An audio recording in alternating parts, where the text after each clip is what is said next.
رب اشرح لي صدري ويسر لي أمري واحلل عقدة من لساني يفقهوا قولي ربي زدني علما ربي زدني علما ربي زدني علما اللهم فقهنا في الدين اعوذ باللہ من الشیطان الرجیم بسم اللہ الرحمن الرحیم۔ رمضان موضوع ہے رمضان سے قبل رمضان کی تیاری۔ دعا کر لیتے ہیں، اے اللہ اس رمضان کو ہمارے نصیب میں بھی لکھنا اور اسے ہماری بخشش کا ذریعہ بھی بنا دینا، آمین یا رب العالمین۔ کیا کریں کرنے کے کاموں میں رمضان کے حوالے سے حدیث نکال کر رکھے، مطالعہ خود بھی کرے اور گھر والوں کو بھی کروائے۔ یہ تصور ذہن میں واضح رکھے کہ یہ چند بہترین دن ہے، یہ مہینہ یہ قرآن کریم کا مہینہ ہے جس میں قرآن نازل ہوا۔ یہ خوبصورت اور پرنور رحمت بڑا مغفرت بڑا مہینہ ہے، الحمدللہ۔ قرآن جس ماہ میں نازل ہوا وہ بہترین مہینہ، جس ہستی پہ نازل ہوا وہ محبوب خدا ہے، جس امت پہ نازل ہوا بہترین امت ہے، جس رات نازل ہوا وہ بہترین رات ہے۔ کیسے کرے؟ گھروں میں ماحول بنائیں، اسپیشل گیسٹ کی آمد ہے، خوب تیاریاں کریں، ڈکٹیشن کریں، تیاری کے حوالے سے رمضان سے متعلق احادیث پر، روزے کے مسائل و آداب پر بات کریں، اس پہ روشنی ڈالیں، ایک دوسرے کی ذہن نشین کروائیں کہ ہمارے گھر میں ایک مہمان آ رہا ہے۔ مہمان آتا ہے تو ہم گھروں کو کیسے خوب سجاتے ہیں، سنوارتے ہیں، نکھارتے ہیں۔ پھر کیسے کریں؟ پڑھیں، سننے کے اہتمام کریں، رمضان کی کتابچے، آڈیو ویڈیو کلپ، ایک ریک کو ہم رمضان کالرز بنا لیں۔ سورۃ البقرہ کی آیت نمبر 183 میں ہے کہ اے لوگو جو ایمان لائے ہو تم پر روزے فرض کر دیے گئے، مخاطب ہم سے ہیں، کتب لکھ دیے گئی ہیں، فرضیت ہر بالغ پر فرض ہو گئے روزے، ہوا کتنی ہی گرمی ہو، امتحانات ہو، نوکری سخت ہو، پر روزے تم پر فرض کر دیے گئے ہیں۔ فرضیت ہے روزوں کی، ہر بالغ جو سمجھدار ہو گیا ہے، اپنی بالغہ عمر کو پہنچ گیا ہے۔ کیوں؟ کیونکہ کتابوں میں لکھ دیا گیا ہے۔ کیوں؟ کیونکہ کتب قرآن کریم میں لکھ دیا گیا ہے۔ کہاں؟ سورۃ البقرہ میں لکھ دیا گیا ہے کہ اے لوگو جو ایمان لائے ہو، ایمان والوں کو مخاطب کیا گیا ہے کہ تم پر روزے فرض کر دیے گئے۔ روزے کا مقصد، جس طرح تم سے پہلے انبیاء کے ماننے والوں پر روزے فرض کیے گئے تھے، اس سے توقع ہے کہ تم میں تقوی پیدا ہو۔ تقوی کیا ہے؟ آسان الفاظ میں تقوی پرہیزگاری ہے، بچنا ہے، گناہوں سے بچنا ہے۔ روزہ رکھا ہے تو ہم نے گالی نہیں دینی، روزہ رکھا ہے، جھوٹ نہیں بولنا، روزہ رکھا ہے، ہیرا پھیری نہیں کرنی، روزہ رکھا ہے، کسی کو برا الفاظ سے پکارنا نہیں، روزہ رکھا ہے، کسی کی ایسی باتوں میں نہیں آنا، روزہ رکھا ہے، ہر بری چیز سے بچنا ہے۔ اطاعت کا احساس، اللہ کی فرما برداری کا جذبہ کہ اللہ کی ناراضگی سے پرہیز، ہر اس کام سے بچنا جو اللہ کو ناپسند ہو۔ رمضان المبارک میں ہدف لینا کہ میں نے یہ اتنا کام کرنا ہے، تقوی کا حصول ہے، میں نے اتنا صدقہ کرنا ہے، اتنا خیرات کرنا ہے، اتنے لوگوں تک دین پہنچانا ہے، اتنی خود کی نمازیں پرفیکٹ کرنی ہے تاکہ پورا سال میری روٹین بن جائے۔ اصل میں یہ اطاعت و فرما برداری کا اور انسان کی تربیت کا مہینہ ہے کہ پورے آگے 11 ماہ اگر انسان نے اچھی تیاری کی ہے، پورے 11 ماہ سے وہ کوشش نہیں کرنی پڑے گی، خود بخود احسن طریقے سے تقوی کے حصول کے ساتھ وہ تیاری ہو جائے گی انشاءاللہ۔ روزہ 184 آیت میں ہے، چند مقررہ دنوں کے روزے ہیں۔ روزے کی فرضیت 2 ہجری ابتدا میں اجازت، اگر کوئی روزہ نہ رکھنا چاہے تو فدیہ دے دے۔ یہ ابتدا روزے کی شروع میں یہ اجازت ملی تھی، اگر کوئی روزہ نہ رکھنا چاہے تو فدیہ دے دے۔ بعد میں یہ اجازت ختم کر دی گی، سوائے بیمار کے لیے اور جو مسافر ہے اس کے لیے۔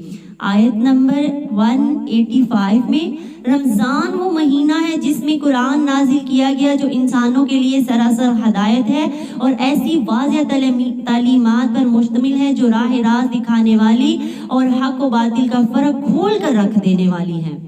رمضان کی خصوصیت اللہ تعالیٰ نے قرآن مجید نازل فرمایا ہے جو انسانوں کے لیے سراسر ہدایت کی راہ ہے۔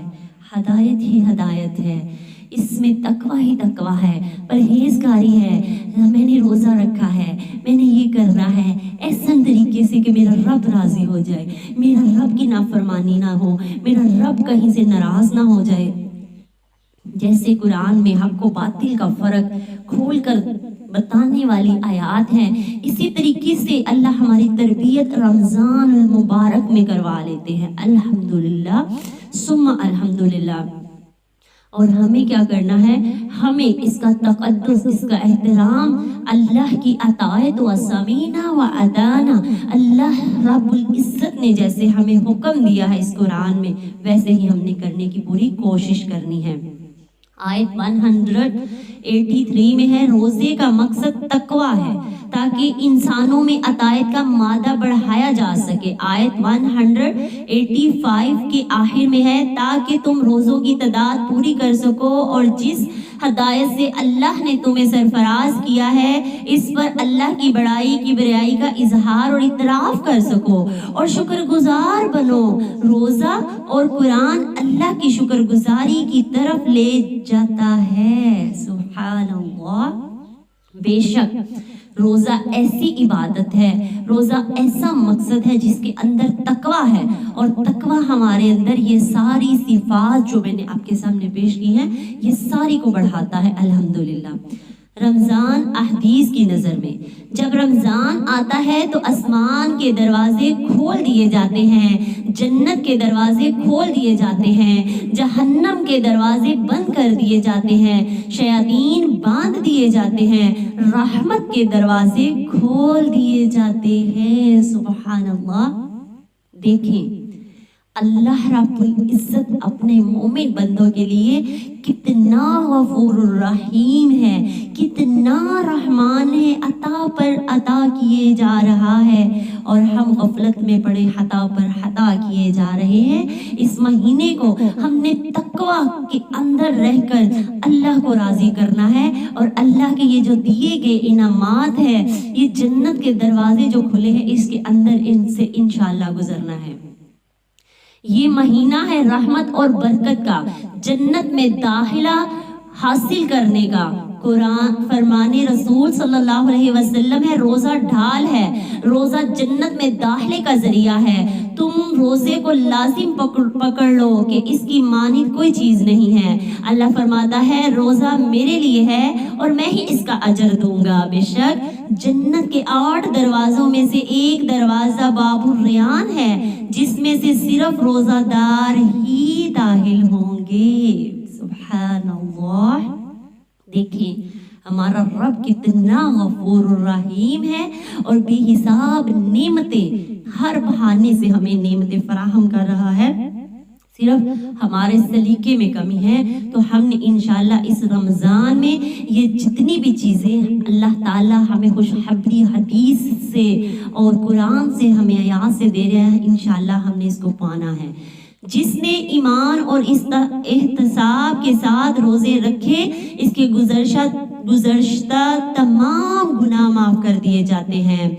فرمان نبی کے مطابق خبردار رہنے والی باتیں بعد روزہ دار کو بھوک پیاس کے سوا کچھ حاصل نہیں ہوتا۔ جس نے بدزبانی اور جھوٹ نہ چھوڑا تو اللہ کو اس کا کھانا پینا چھوڑنے کی کوئی ضرورت نہیں ہے کہ وہ کھانا پینا چھوڑ دے، روزہ رکھ لے۔ اللہ تعالیٰ کو ایسے روزوں کی کوئی ضرورت نہیں ہے۔ عملی کام جو ہم نے سر انجام دینے ہیں، نیت کی درستگی، اچھی نیتیں کرنی ہے، زیادہ وقت قرآن کے ساتھ گزارنا ہے، ناظرہ اچھی آواز میں پڑھنا ہے، کچھ حصہ حفظ کرنے کا پلان کرنا ہے کہ میں نے اتنی صورتیں اتنی آیات کو حفظ کرنا ہے، قرآن کی سمجھ بوجھ بڑھانے کے لیے ذریعہ تلاش کرنا ہے کہاں پہ مجھے تفسیر کے ساتھ قرآن سمجھایا جائے۔ دورہ قرآن کے کئی ایک پوائنٹ ہمارے ارد گرد موجود ہیں.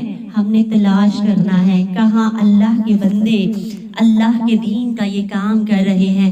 کھول کر واضح کر کر ہم خود تو نہیں پڑھ سکتے, ہم خود تو غور و فکر نہیں کر سکتے, ہم نے کوئی ایسے کورس تو نہیں کیے ہیں, مگر ہم نے ایسی جماعت تلاش کرنی ہے جہاں پہ ہمیں قرآن سے جوڑا جائے, رحمان سے جوڑا جائے. ہمیں یہ کھول کر واضح کر کے ایک ایک پوائنٹ پر ڈیرے ڈال کر سمجھا کر ہمارے تقویٰ کو بڑھانے والا وہ گروہ ہمیں مل سکے. ہم وہاں پہ بیٹھ کے دورہ قرآن پورے مکمل کو چیک کر سکے, چند پوائنٹ کو غور سے پڑھ سکے اور اس پہ عمل کر سکے. ناظرہ خوب اچھے طریقے سے, کیونکہ پہلے سے پڑھا ہوا ہے, اس کے اندر بہت مسٹیک ہے, تو ہم نے اس کو اچھا کرنے کی کوشش کرنی ہے. اور کچھ آیات, کچھ سورت جو بار بار ہماری نمازوں میں ادا ہوتی ہیں, ہم نے ان کو بہترین کرنے کی پوری کوشش کرنی ہے انشاءاللہ. وقت کا ضیاع بننے والی چیزیں: قلت طعام کم کھانا, قلت کلام کم بولنا, قلت نیند کم سونا. روزے کو ضائع کرنے والی چیزیں: جھوٹ, بد زبانی, آنکھ, کان اور زبان سے اللہ کی نافرمانی, سکرین, انٹرنیٹ, بازار, اللہ کی ناپسندیدہ چیز, جگہ. یہ تعیش کچن یعنی کہ ہر قسم کے اتنے پکوان روزے کی حالت میں ہے, اور اپنے آپ کو مشقت, اس جسم کو مشقت, اور ٹی وی سکرین پہ اتنے چینل اور شو دیکھ کر اپنا ٹائم ویسٹ کرنا, زیادہ سونا روزے کی حالت میں میرے اندر تو ہمت نہیں ہے, اور ادھر کے ادھر جھوٹ بولنا, بد زبانی کہ میں نے تو روزہ رکھا ہوا ہے جیسے کہ میں کسی پہ احسان کر رہی ہوں, ٹھیک ہے. تو بازار میں اللہ کی ناپسندیدہ جو جگہ ہے نا وہ بازار ہے, تو اس میں اپنا ٹائم ویسٹ کرنا. آنکھ کچھ برا دیکھنا, کان اس سے کچھ برا سننا, زبان اس سے کچھ برا بولنا, اللہ کی نافرمانی کرنا, اللہ کی حدود سے نکل کر اس کا تقدس پامال کرنا کہ جو ہم بھوکے پیاسے رہے ہیں تو پیچھے اللہ رب العزت نے بتا دیا ہے کہ مجھے آپ جس نے یہ سارے کام نہیں چھوڑنے, یہ سارے ہی کام کرنے ہیں, تو بھوکا رہنے کا, پیاسا رہنے کا فائدہ ہی کوئی نہیں ہے. اللہ کو آپ کی بھوک کی, آپ کی پیاس کی کوئی ضرورت نہیں ہے, اللہ کو ایسے روزے کی ضرورت نہیں ہے, اللہ کو آپ کے تقوی کی ضرورت ہے, فرما برداری کی ضرورت ہے, جنت کی طلب پانے کی ضرورت ہے, اللہ کا دیدار پانے کی ضرورت ہے کہ بندے کے اندر یہ تڑپ ہو کہ میں نے اللہ رب العزت کا دیدار کرنا ہے, میں نے وہ جنت پانی ہے, وہ جنت کے میوے کھانے ہیں, میں نے اللہ کی حدود کو راس نہیں کرنی, میں نے وہ ایسی جماعت کو تلاش کرنا ہے جو مجھے قرآن سے جوڑے, میں نے اس روزے کے مقصد کو ضائع نہیں کرنا, وقت کو ضائع نہیں کرنا کہ کم کھانا ہے, اتنا بھی نہیں کھا لینا کہ اب میں نے تو سارے دن کا کچھ نہیں کھایا, اب تو میں اتنا کھاؤں گی, اتنی ڈشیں کھاؤں گی. یہی تو صبر ہے.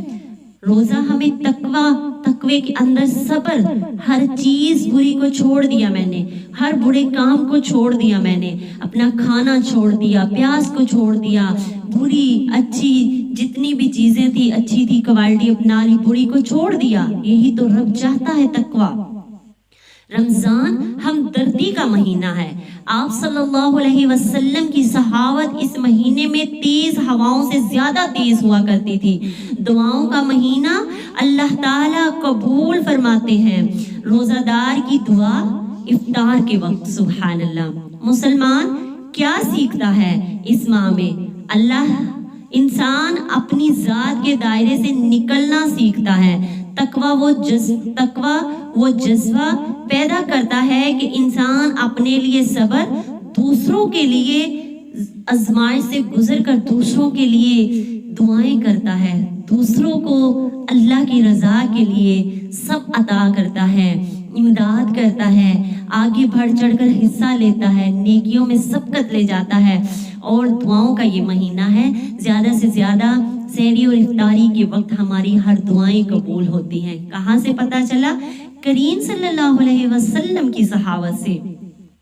مولانا مودودی رحمت اللہ فرماتے ہیں کہ بیمار کا آخری امتحان, مسلمانوں کی کسی بستی کا امتحان رمضان کے مہینے میں تقوی, خوف خدا, نیکی کے ابھار کا جذبہ, تو سمجھو امت ابھی زندہ ہے.